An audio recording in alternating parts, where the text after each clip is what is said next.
So you are the composer for such an incredible project.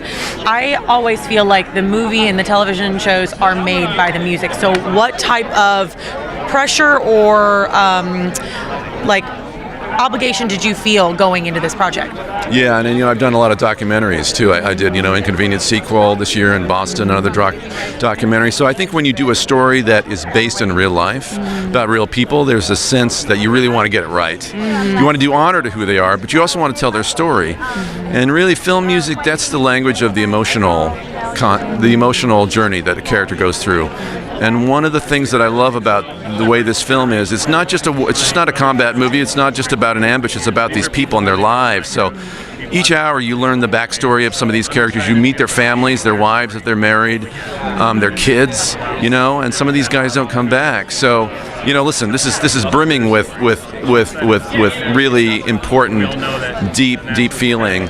And as a person who, I have a son who's now 22, but he's a musician. A lot of people in our country never send their sons or daughters off to fight. It's a voluntary military. And I think as a person who has not been around this world very much, it's a great chance for us who aren't in this world to see what happens, see the level of sacrifice, and really the level of dignity and bravery these people have. It's really incredible. This is their job, and this is what they have to do someday. It's amazing.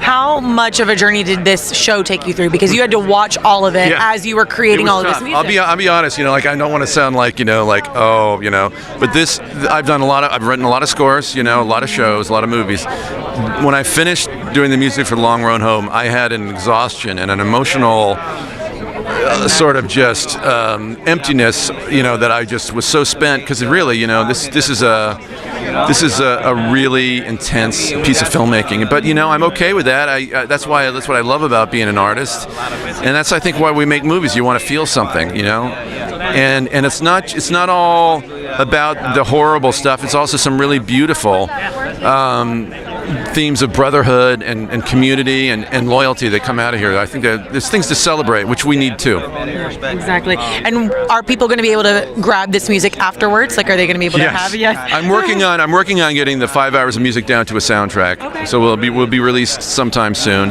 We're also in the early stages of working on a concert event that maybe be sort of like a curated concert from music from all eight episodes. I've been really having a lot of fun the last few years. I have a whole House of Cards and concert program. I've done it all around the world. I'm doing a show at the Ace Hotel on November 11th of a silent movie score. So this idea of live music, I think, is so powerful. I'd love to bring a concert to a military base or military bases as part of that, and just sort of let people experience it in a different way.